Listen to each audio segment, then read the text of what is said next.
All right, and welcome back. This is game 2 of the best of 3 between RP Farmers and Nubs. Game 2, of course, each team swapping sides. So over on the blue side will be Team Nubs, and over on the red side, RP Farmers. That first game, heavily in the favor of RP Farmers after having a slow siege up into winning that early game, really hurting them. And of course, now game 2, the band's already going out, Oriana and Annie. Yeah, so I wouldn't even say it was heavily in favor of RP Farmers because Nubs were pretty much winning. They got the first 3 dragons and they were winning until about, 20-25 minutes until RP Farmers managed to turn around that game. And the big factor in in them being able to do so was that Oriana. Luch really had the better of Best Feeder Peter in that game, and no surprise to see that Oriana first banned from Nubs this game. They really don't want to see a repeat of that game 1. Absolutely. Of course, Callista being banned out as well, LeBlanc being banned out, Nunu being banned out. We're just starting to see basically standard bans. I mean, other than that Oriana, do you think that Best Feeder with that Oriana being banned out might end up choosing that Vladimir once again? It's a champion that he was very comfortable on, and we saw that yesterday in the games that he played. Right, I must admit I don't know too much about these players and I don't know too much about their champion pools, but I'm not surprised actually. This ban list is almost exactly what I expected. No changes except that Oriana being banned because we don't want to see a repeat of that game 1, and seeing the same ban lists kind of indicates to me that we would expect the same kind of team comps to come out. So already we're seeing a Na who, isn't quite the Maokai that we saw in the last game, not quite as tanky, but has a lot more damage and a lot more AoE crowd control, less single target less single target lockup, but a lot more AoE crowd control. So again, I wouldn't be surprised to see 2 AoE comps coming out from either side once again. And we see the Rek'Sai being hovered, who was played by Noob last game. Going back to the Sejuani, never mind. So Sejuani being picked up once again. Janna this game as far as support instead of the Morgana. I mean, chances are that's going to be a support you don't really see Janna going in another lane. Interested in seeing what the answer from Nubs is going to be. Yeah, so having that Janna immediately signals that AoE is going to be a lot harder to run this game. Janna is pretty much the queen of team-wide disengage. I would argue that in terms of single-target peel, Thresh is probably a better pick for that, but in terms of stopping an entire team from really running at you, which is exactly what Nubs were trying to do last game. They had On the Hunt from Sivir, they had a Talisman of Ascension from Kennen, they had a Righteous Glory on Maokai. Their entire goal was just to run at the face of RP Farmers and just get all on top of them and get on them with AoE damage. So there is no champion in the game better at stopping that kind of AoE run at you engage than Janna. That Monsoon is just such a powerful ability at doing that, and you can see immediately that as a result Nubs have changed up their team comp. They've gone for a more kind of control team fight oriented picks in Gragas and Lulu. Now, the Gragas and Lulu being locked in. You mentioned about that AoE where Janna is able to just basically stop any sort of hard engage, something that they were trying to do last game. Of course, Lulu being able to go mid, support, or top lane. Very strong flex pick. Gragas being there as well, could go top or mid. Lots of flex picks happening, even jungle, as far as Gragas goes. In fact, Gragas, all the Gragases I've seen recently have been in that jungle heap, just building that Cinder Hulk, and yeah, I would imagine Gragas would still be able to function in a lane. I wouldn't actually say much about Gragas mid lane, just because he doesn't have the same amount of burst damage as he used to, and he kind of struggles against ranged champions, but so I would expect him to be in that jungle, especially since we've already seen the Na, who will most likely be in the top lane. Lulu at a flex pick, as you were saying, but if we see these lock-ins again, I would imagine that will be a... Well, Lulu and Morgana both flex picks, both can play mid, both can play support, but more often than not, we see mid lane Lulu and support Morgana, so I'm going to assume for now that that's what Nubs are trying to do with this comp. And you can see the Cogmore lock-in, they really are going for a protect the Cogmore comp. And, well, you know, even though Gnar and Gragas, they're not, you know, hardcore supports, they do have a fair amount of peel and disengage, especially with that explosive cask. And Lulu, a very good champion, mid Lulu, a very good champion to pair with that Cogmore, just giving him so much speed and so much defensive utility that, yeah, that Cogmore is going to be able to become a monster. But over on the side of RP Farmers, well, what are they doing? They've locked in the Xerath, actually, so they're really going for a kind of long-range team comp this game. They've got the Jinx once again, also a very long-range AD carry, so they're looking for a similar kind of win condition to last game. So last game they had the Shyvana Sejuani frontline, and then, you know, the Orianna Jinx backline, and they've got pretty much the same team comp this game, except less AoE and more disengage. So they've swapped out the Morgana for the Janna, giving them a bit more disengage, and they've swapped out the Orianna for the Xerath. Sion and Shyvana do pretty much the same thing, but Morgana Orianna was a lot more engaged, a lot more AoE, whereas Xerath and Janna is a lot more disengaged. So they are going to be looking to kite back a lot more. And yeah, I'm not sure how exactly that's going to fare out against Nubs' team comp this time. So the Cogmore probably going to be able to deal with this front line of Sejuani Sion a lot better than an AoE comp would. So I do feel that, you know, both teams actually have a fairly good shot at this game. Absolutely, and of course, now Best Feeder Peter walking away from the Vladimir pick, decides to do that Lulu, going up against the Xerath. Of course, Xerath, very safe farmer. But another thing I want to point out here is that, again, you do have RP farmers going for that double smite composition. Is the fact that they're just going with that double smite just automatically give them an advantage over Nubs? I don't think so. Smite is... There's a reason we've been seeing Smite over Flash in the top lane recently. Not only does it allow you to build that Cinder Hulk, which is a fairly strong item, it also gives you the dueling potential of a challenging Smite. So, you know, Sion not necessarily known for his damage potential, but if once he does actually get that challenging Smite, he's actually going to be able to have a pretty decent amount of 1v1 potential in onto outbreaks. So, but it does come up with a heavy trade-off. Having that flash means that he has just about no escapes, especially if he's flanked and he can't use his ultimate for an escape. He's pretty much just gonna die. Like, he really doesn't have any escapes, so he's gonna have to be very wary of that. Well, absolutely. So we are getting into game number 2 between RP Farmers as well as Nubs. Of course, RP Farmers taking away the first game. Who's going to be taking out the second one should be interesting to see. Don't go anywhere, guys. We're going to throw some ads at you, and we'll meet you right back up on the Rift.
All right, guys, and we are back on the Rift with game number 2 between Nubs and RP Farmers. Of course, RP Farmers is going to be on the red side of the map, and Nubs is going to be on the blue side of the map. Standard starting builds all the way around, but I wonder if we're going to be seeing anything aggressive. Last game, we did see the lane swap coming out from RP Farmers. Is that something that they might do again this game? Well, I wouldn't be surprised if they did. In fact, you can see both teams grouping as 5. Once again, Salty Chips with that smite is fairly strong at level 1 in terms of map control, able to take a jungle camp on his own. So both teams, they're not going to find each other. They're going to wonder where they are, because they're just basically mirroring each other at this point. When you see teams grouped up as 5 like this and invading aggressively into each other's jungle, this is quite indicative of a lane swap. I'm wondering which team will initiate it. The fact that all 5 members of RP Farmers are currently on the top side of the map signals to me that it's probably a little more likely that they're going to be looking for a lane swap, but they're moving actually towards their own blue side jungle, thinking that they might have been invaded, but Nubs have already left, so it's, yeah, a lot of action and no action happening at level 1. And of course, a lot more wards were used on the side of RP Farmers compared to that of Nubs. Of course, it's very short wards. They'll be up eventually and early enough as far as the laning phase goes. And it looks like this lane swap will be initiated by RP Farmers once again. Yeah, and yeah, so they're not actually going to go for the Krugs. They're a bit late to do that, but they're going to get into this lane, and Outbreak's going to get to lane and be like, oh, it's happened again. Once again, I'll have to ask Salty Chips about his choice on that Ruby Crystal, because I really think that if you are going into a lane swap situation and you know that you're planning to go into a lane swap situation, I do think a Doran's Shield is just a much better item, just for the regen it provides and the damage mitigation that you just don't get from a Ruby Crystal, and that damage mitigation and regen is worth way more than a single health potion is. So I will have to ask him about that, why he does choose to do that, because honestly I think in general, if you are planning to go, best Peter taking a bit of harass, if you are planning to go into a lane swap situation, you pretty much always want to start with that Doran's Shield. It's just such a strong item at level 1. So you mentioned it. I mean, the only possible situation in which you want to rush that Ruby Crystal is possibly trying to get that Kindle Gen as fast as possible. But in this situation, especially going up against a Kog'Maw and a Morgana, that Doran's Shield would pay off much more than just that single Ruby Crystal, as you mentioned. Yeah, so again, the advantage that I neglected to mention was the fact that it does get you 400 gold closer to that Cinder Hulk, which I assume he'll be rushing as soon as he can. Oh, and Nubs though caught out on his Gragas. He only has this red buff, ends up getting that smite on it, says, this is my buff, I'm gonna take it no matter what. So, a nice secure there from, yeah, nice win of the Smite War there from Noob, but really, he shouldn't have been there. You have to respect that in these lane swap situations, that side of the jungle is not yours. Having Esk able to come down, Kuki's going in. Yeah, Meganar might be turning fairly soon. A couple more auto attacks. There's the Meganar, but Kuki taking down about 150 health. Gonna regen that up just a little bit, but you do have Noob trying to roam in, but in the mid lane, 3 people here forcing out the flash from Best Peter. Flash all the way around in this match so far. And I can really tell that RP Farmers are much more experienced in these lane swap situations. They're just playing the map so much better. Oh, nice! Oh, there it is. The flash body slam ends up landing there, but there is the knockup from the Tornado exhaust being thrown out on the Outbreak. Noob is looking to be this giant peel. Will pick up that first blood as Kuki ends up going down, leaving Esk all by him lonesome in the top lane. Yeah, so having Kuki having to immediately flash out of that situation, when the 2v2 went in, bit of tussling in the mid lane, and Luch is probably going to have to back there. Both summon, in fact, all summoners except Luch's flash burned in that mid lane.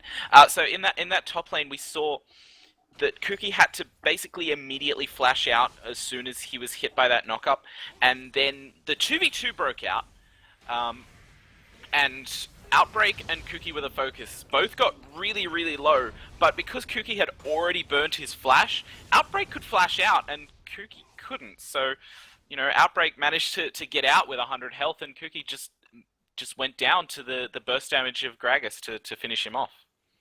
Absolutely, but this is something that we saw in the first game, is that they initiated this lane swap, and it seemed as if they ended up losing the lane swap. It's very similar to what it was previously, 46 CS compared to 30 CS as far as the AD carries go.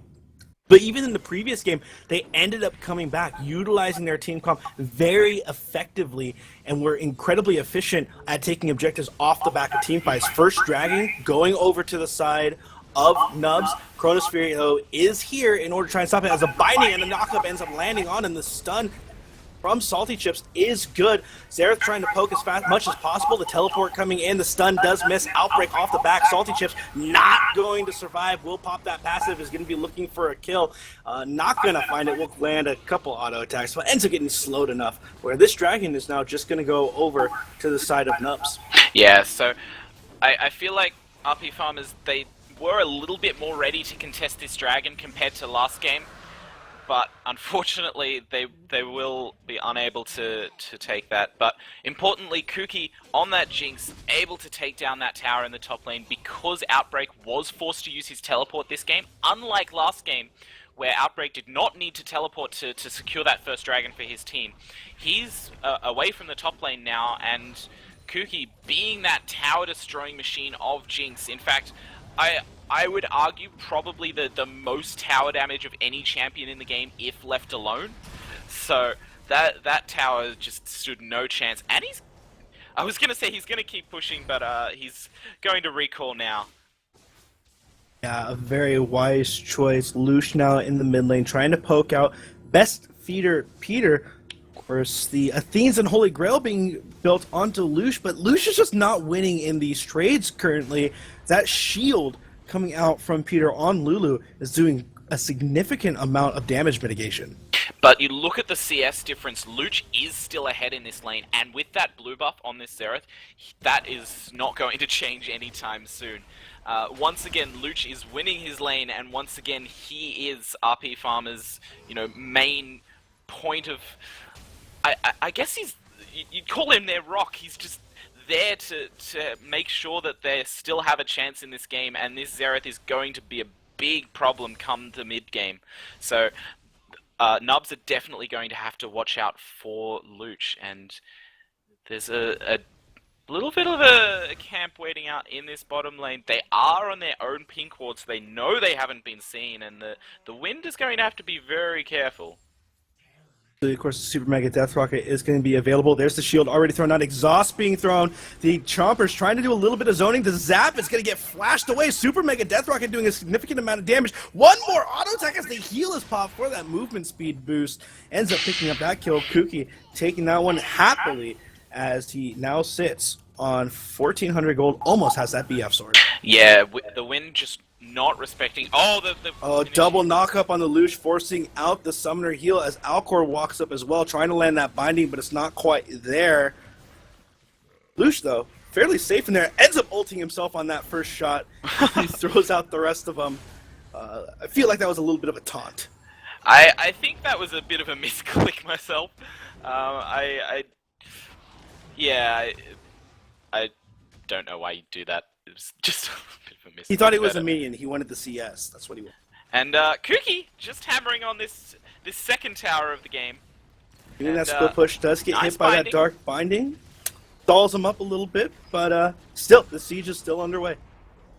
Yeah, so the game's fairly even. Oh gosh. We go Noob. Oh, the exploding cast ends up missing as Salty Chips is just trying to retreat. Doesn't have that flash as you mentioned before, but here comes the prison. Doesn't land on anyone, but the knockup onto Noob from the ultimate from Salty Chips is good for one kill. We jump down into the bot lane as Outbreak takes a kill up in the top, but that's the support down, and now Kuki goes down as well. Action all over the map as Outbreak is forced to use that ultimate, use the Gnar in order to try and get away. Yeah, so in that top lane, we talked about it in the pregame. Sion not having that flash, only escape is that ultimate, and if we said that if he's flanked, he's not going to be able to get away. In fact, that time he wasn't flanked, but we saw that as soon as the ultimate was popped, Noob knew that he had to flash in front of him to interrupt it. Unfortunately for him, Chronosphere was just around the corner, and because he was taking a lot of tower damage, managed to be locked up under that tower. He took enough tower damage to be able to be bursted 100-0 from Chronosphere and Salty ships, but 1-for-1 in the top lane, and in the bottom lane, we unfortunately didn't get to see how that fight started, but it ended up going quite well for Nubs with that Kog'Maw Morgana. Just so much damage potential, even at this early stage of the game, that I don't think Kuki and Esk were able to keep up. But unfortunately, like we said, we didn't know how that fight started, so not exactly sure what happened there. Super Mega Death Rocket going for the base. I'm not sure who he was going for there. Yeah, I'm not sure what that was.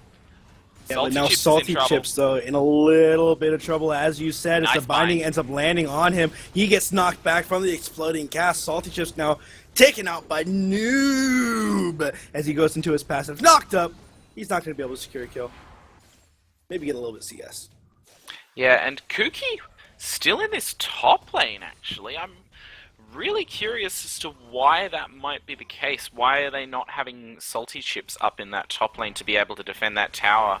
Especially when Dragon's coming up in a minute or so. We do see Eskers here, so maybe they just want to get some solo lane farm onto Kuki to make sure he's really strong in these fights. I'm not exactly sure. There's a few potential different reasons, but I feel like he's going to have to, yeah, and he's making his way towards the bottom lane at the moment, or well, towards the mid lane, and Outbreak being fairly aggressive in this mid lane, but really the big point of contention is that dragon, which is up in 30 seconds, and both teams know it.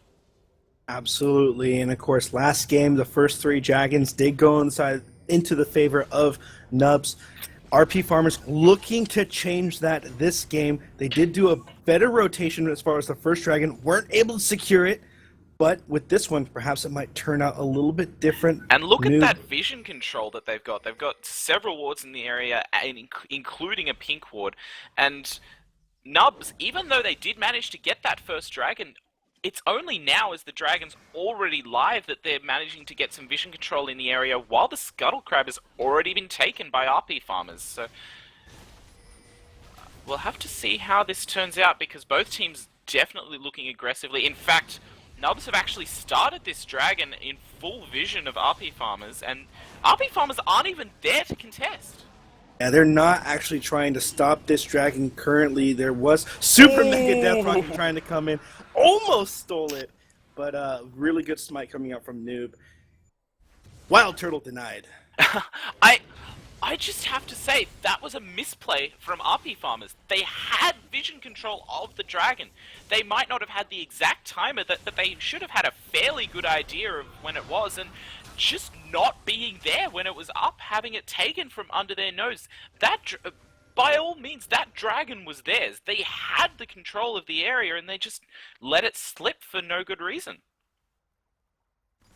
And as they do take that dragon, of course, rotate mid lane, we do have Kuki destroy that bottom lane turret, gets excited, and is able to get out safely.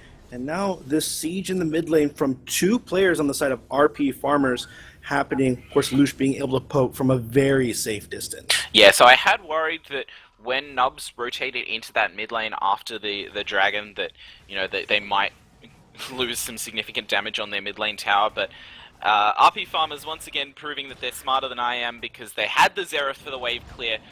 You know, Nubs had pretty much no chance of getting past that Xerath. Luch very, very strong right now. And of course they had Kuki in that bottom lane, able to, you know, he was left there on his own. And again, that Jinx tower destroying machine working its magic and taking down another tower for RP Farmers. Absolutely, and just like looking at this mid lane matchup as well, you mentioned Xerath being with his wave clear. He now finishes his Athene's Unholy Grail, let alone has the upgraded boots. The farm difference is 139 compared to 80, almost double the CS, just 20 away. Right, Peter is not in a really good situation, nor the wind's is the in wind, trouble. but the teleport is coming down as the Flaming Trumpet. The second teleport's coming in, the Monsoon, in order to try and keep them alive. The ultimate coming out from Salty Chips is trying to land onto someone. He bypasses Outbreak. There is no peel for Kuki currently. Is he going to go down? Kuki now a little bit safer on the backside as the flash boomerangs there. The smite ends up going down onto Wind. Wind trying to make something happen. Esk being forced to flash away as well. But here comes Sejuani as the Glacial Prison lands on the Alcor. Alcor using that Soul Shackles, but is not going to survive. Wind, next focus, Outbreak on the backside of the fight, going on to Salty. This is going to be Wind being eliminated for sure. And of course, Outbreak giving over the double kill. And with their team here, and of course, Xerath on the backside, Noob is going to have to try and get out of this situation, and this second tier turret will more than likely go down.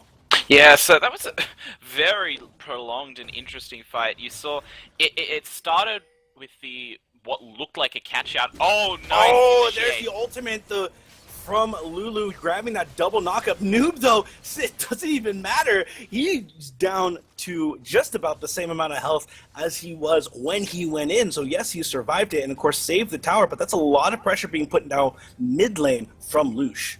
And Noob, with that initiate, did a lot of damage with that Drunken Rage, is in fact maxing it, has 5 points into that Drunken Rage, but unfortunately that means his barrel's only got 1 point in it, so not doing much damage with that barrel, not able to snipe Kuki for the final kill. Of course, now Trinity Force completed onto Wind, playing that Kog'Maw. That's going to be a really good power spike, and Athene's Unholy Grail now finally completed onto Peter. Yeah, so that's important there for the wave clear potential. In fact, yeah, Peter's probably, he's most of the wave clear of Nubs, so having that Athene's Unholy Grail able to continue spamming out those spells is pretty important. Both mid laners now able to do that. Interestingly, last game we saw both junglers picking up a Sightstone this time, but, last game, again, Alcor Pisces didn't actually pick up a Sightstone on that cannon. This time he does on that Morgana, so it does free up Noob to go with a bit more aggressive build. Oh, nice steal away of the Gromp there by Esk with that Howling Gale. But again, the fact that RP farmers do actually have 2 Sightstones mean that they're constantly controlling vision of this game, and Outbreak's in a lot of trouble. Yeah, and so getting locked down as the Monsoon knocks him back right into the Flaming Chompers. The Zap trying to do what it can, eating through his health with that minigun. Super Mega Death Rocket takes him down to only 200 health. Zap ends up landing on the Noob. The Glacial Prison ends up landing that slow as a house party is thrown there. But Lush from downtown lands the 3-pointer, being able to pick that one up. But now tier 2 turrets on either side being pressured. Of course, no one defending on the side of RP farmers. And again, we were just talking about the vision control. Look at all the red wards in the blue side junk. Oh gosh, the nice initiate again. Yeah, double knock-up landing, but it's not going to be enough this time as Noob ends up being taken out. Best Feeder Peter is going to be the next target, being forced to flash away. Chronosphere, though, picks that one up, and they'll take this tier 2 top and continue this push as only 2 people, and one of them is at the bottom of the map to defend. I really like that initiate combo, the Gragas body slam into the Lulu ult, but unfortunately they just didn't have enough health to keep fighting. They will be able to defend off this tower. Esk ends up being eliminated. Now Kuki in a lot of trouble as the Soul Shackles locks him up. Alcor taking out Salty Chips, and now Outbreak just trying to get away from this Scion passive. Meanwhile, mid lane, Lush is just like, I'm just going to free farm and continue putting pressure on the map.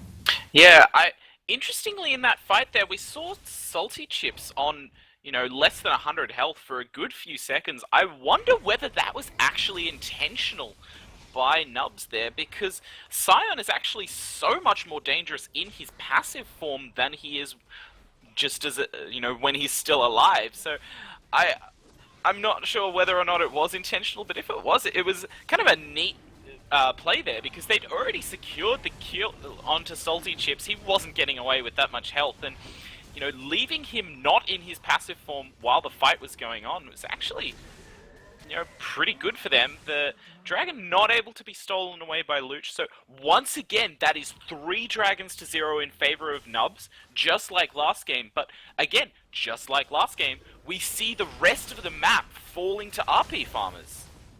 Yeah, so just really different priorities as far as objective controls go for each team. All 3 dragons, as you mentioned, in the favor of Nubs. Outbreak's in trouble. And Outbreak now ends up getting knocked up twice, knocked up another time. It has to be forced to bounce away. Are they going to be able to pick this one up? He's so fast using that hyper. Smite ends up going down, not able to land that stun. Is he going to be able to get this execute? He's forced to teleport away. No, ends up going down from that deafening roar. Kuki, though, he's not going to go anywhere as he pops the summoner heal. Oh, the Monsoon ends up keeping him alive. Just barely forcing out the ultimate from Lulu. Just whiffs the Dark Binding as well. That could have been trouble, but interesting. He knew he had to go for the teleport because he wasn't going to be able to get that execute. I believe the challenging smite would actually have caused the tower to give the kill over to Salty Chips, so went for the teleport, didn't quite get it. The Roar of the Slayer managing to pick up that kill. Nice backup there from Esk onto Kuki, though. I really thought that Kuki was in a lot of trouble. Alcorpishi's getting some wards, but he doesn't have any backup. He needs to make sure his team is around him when he goes to put down those wards. I think that was a bit more of a case of lucky rather than good planning because, Outbreak's going on to Esk. S now already down to about half health. The AD carry is not here, though. This is a time that they want to pull the trigger, and they are, as Outbreak is already below half health. There's the ultimate coming out from Xerath. The Glacial Prism locks up to Gnar straight into the wall, forcing out the flash from Outbreak. Zap does miss, but there's a snipe coming out from Lush, and with the AD carry down in the bot lane, they pulled that trigger at the perfect time. Yeah, and we just see this Nubs just don't really have the vision control to try and make these plays. Outbreak, he thought he had a kill, but you just see that the jungle, the blue side jungle of Nubs is just littered with red wards, and RP farmers, they were all in the area able to collapse. You can't be making aggressive plays like that, trying to make aggressive picks like that, if you don't have wards in the area and you don't know where the enemy team is. You have to respect the fog of war. And I'm really disappointed in the ward coverage from the side of Nubs. It's really hurting them, as you mentioned, as they think they end up getting these picks and they just don't. And that's being reflected in this gold lead right now. 39, almost 33,000 to 37,000, 4,000 gold difference between the two teams. Turret advantage heavily in the favor of the side of RP Farmers, 5-2. Yeah, so this lead is definitely not insurmountable, but this is the part of the game we saw last game where RP farmers decide, we're not giving you any more map objectives, we're not giving you any more dragons, we're going to take the Baron, and this is the point where RP farmers used their vision control to really turn the game around, and I wouldn't be surprised if they do it again this game, and I just hope that Nubs are ready to deal with it. Absolutely, but there's the ultimate, but the spell shield ends up blocking that out. Outbreak being forced to jump over the wall. The Glacial Prison ends up landing onto 3. Super Mega Death Rocket doing quite a bit of damage as well. Ultimate from Lulu trying to keep Noob alive, but it's not there as Outbreak does a beautiful Gnar straight into the wall. Hit Best Feeder. Peter picks up 1 kill, but that's going to be Kuki taking out Gnar as well. It's now turned into a 4v4, but the health bars in the favor of RP farmers as this disengage is happening, and of course this siege onto this mid lane turret. Huge wave pushing in the top lane, and of course huge wave pushing in the bot lane against RP farmers. They're gonna have to deal with that. Yeah, and they just need time for the win to really build up. He's got his Trinity Force and he's nearly got his Blade of the Ruined King, but he's just not the tank shredding machine that he needs to be to really win these fights. RP farmers, they're sending in their front line. They're playing their comp correctly. They're they've got their front line, and importantly, Luch is in the back line doing so much damage. He has a Rabadon's death cap now, so he's doing obscene levels of damage, and he's able to penetrate the back line of Nubs with that damage just by being Xerath. Like, he's got so much range on those abilities. You saw his ultimate did a lot of damage to Nubs' backline, and Nubs' team comp really relies on having that front line to soak damage and having Cogmore to shred tanks. And when you've got long-range champions like Xerath and Jinx, that just doesn't quite work out that way.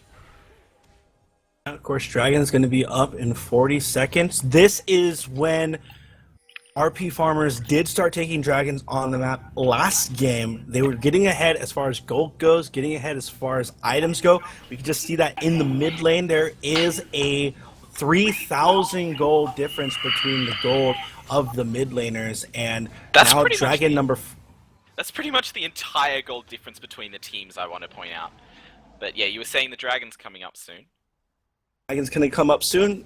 Maybe we'll see another team fight end up breaking out, and currently at this time, it's just RP Farmers are coming out on top on these 5v5s. Yeah, and they're playing their comps correctly.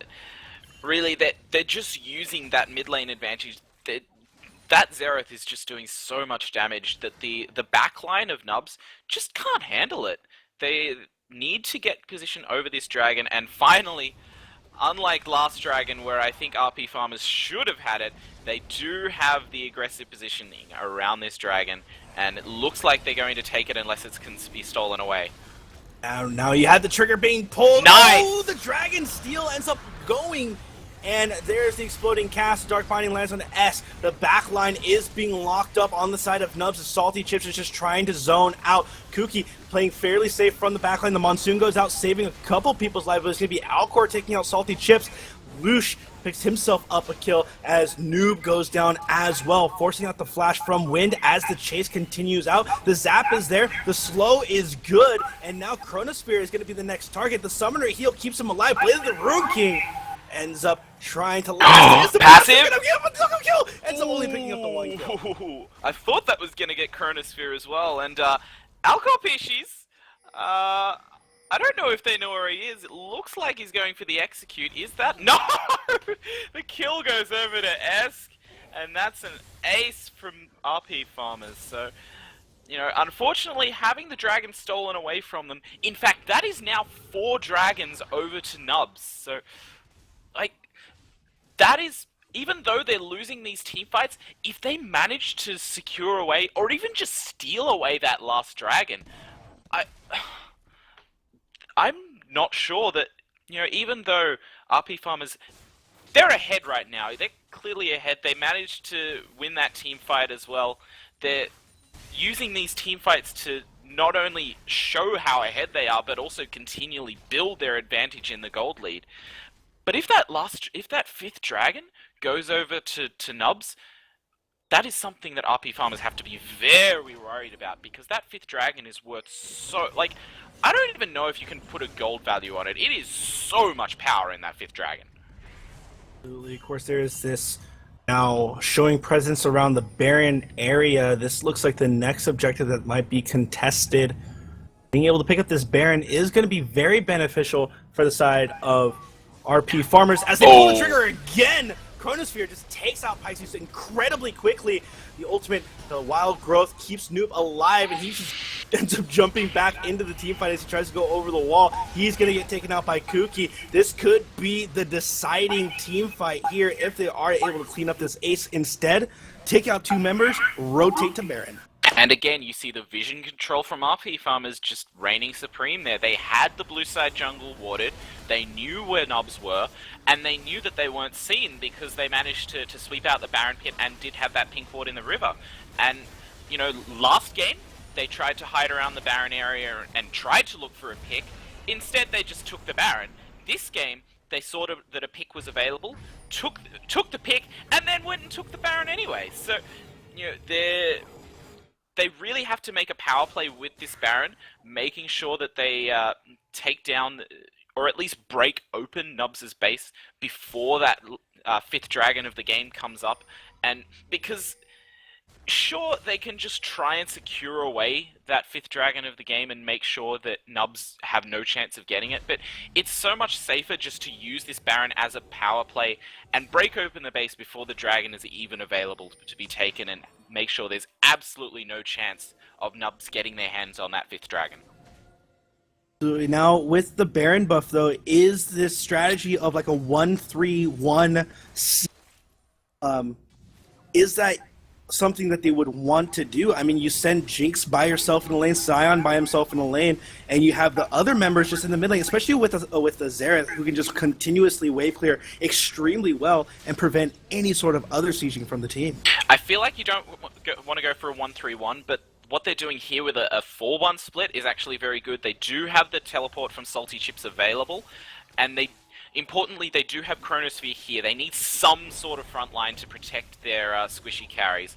And, you know, Kuki able to do a lot of tower damage. He doesn't want to be... Oh, nice explosive cast! Blooded Cast ends up trying to part the seas, as well as Kuki now in the backline is being focused, is barely surviving. The exhaust goes out, but it's going to be the Dark Binding that picks him up. Chronosphere ends up going down as well. A Gnar into the wall on 3 people. Salty Chips just frontlining these 3 people in the backline. Noob trying to get away.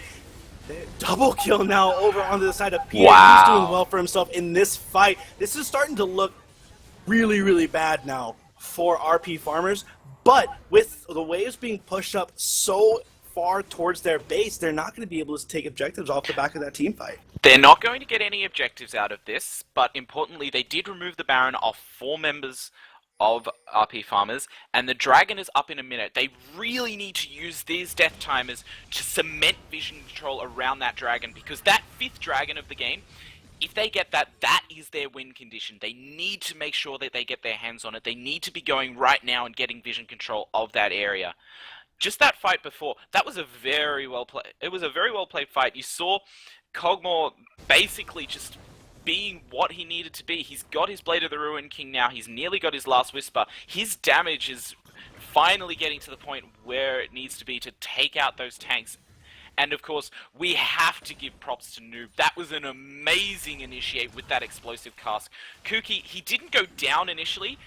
He had a lot of ultimates and items burned on him to make sure he stayed alive, but you know, he stayed alive for a little while, but wasn't actually putting out any damage. He spent his whole time running away from the fight, and then he finally just went down anyway, and the fight's starting again. Yep, Salty Chips trying to land a knockup, but the Spell Shield ends up stopping that one. They do take Alcor down to about half health, as well as Noob. Wild Growth still available, and they're making sure that this 5th dragon is not going to be given over to the side of Nubs. I said that Nubs needed... Oh, nice binding onto Kuki. Oh, they're looking to pull the trigger. They're going to try and go in. Outbreak now being zoned out by 4 people. Actually, a double kill, though, does go over to the Lelouch as he uses the ultimate to pick up 1 kill. Win's going to be the next focus. That red buff slow is going to be there. Forces out a double flash as Kuki tries to close the gap. And now another flash from Lelouch. They just want all of the kills all over this map.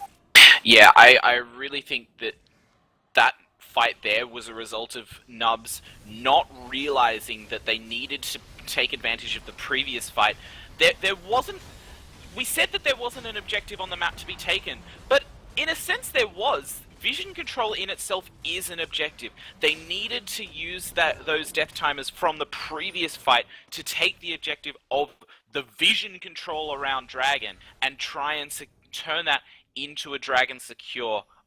But unfortunately, they didn't do that. They either didn't realize that that was what they needed to do, or didn't feel that they had enough time to do that, which I think they did. They probably should have just, you know, they had waves to be cleared as well, but they really did need to send 1 or 2 people over to that dragon area and get some vision control down. And, you know, that fight there is a result of the lack of vision control around dragon. Nubs recognized that that dragon was what they needed, but they didn't account for that in terms of preparing for it the minute before. Absolutely, and of course now the gold, a 10,000 gold difference, and just look at the item difference between Peter and Lelouch. Just 2 items completed onto that Lulu, whereas 4 items have now already been completed onto Lelouch. That's a basically 2 full items ahead. Yeah. Which is incredibly deadly. That's a lot of money. That Luch he's just hurting. I would say he was the MVP in the last game, and honestly, I think he's the MVP so far for RP Farmers in this game as well. He's just doing so much damage, so much control with those kind of long-range control mages, and the Baron's up in a minute 10, and RP Farmers, they're already getting vision control of the area and looking for a pick. Yeah, and they do have both Scion as well as Jinx in those solo lanes, pushing it up, trying to get lane advantage. The Glacial Prison ends up landing, and the Wind being forced to get ultimate. Super Mega Death Rocket trying to do damage in the back as the Monsoon tries to reset the fight. A double kill given over to Lush. That's not someone who needs the money, but will gladly take it. And now they're just going to continue this push up mid lane as only 2 people are left up to defend. Tornado ends up landing on the Noob, keeps him alive just barely as he tries to body slam out. Now they're just going to try and end this game. Super Minions pushing into the game. This could potentially be GG. Yeah, it looks like this will be the game. 15-second death timers on everyone on Nubs, and RP Farmers, they're going to take the game and the series. Well played to RP Farmers. Absolutely, the Nexus turret already falling, and now they're just trying to get a little bit of extra damage onto Outbreak, but they are working their way towards this Nexus. Lush ends up using that. Zhonya's does survive from that laser, and that will be the 2-0 sweep as RP Farmers make their way to the grand finals of the MOL3 tournament. Yeah, and a very well-deserved win. Honestly, both teams, they had their comps and they knew how to play their comps, but I think just RP Farmers, they really did have superior map control, superior vision control, and that really helped them to take the objectives that they needed. If Nubs are watching right now and wondering what do they take away from this game, this series, honestly, go back and look at the vision control from both teams during these games, because there is a clear distinction between RP Farmers and Nubs in terms of vision control on the map. Absolutely, but guys, don't go away. That concludes that game. We're going to be getting into the finals fairly soon of this tournament. And of course, RP Farmers are going to be moving towards that. Don't go anywhere, guys. We'll be right back.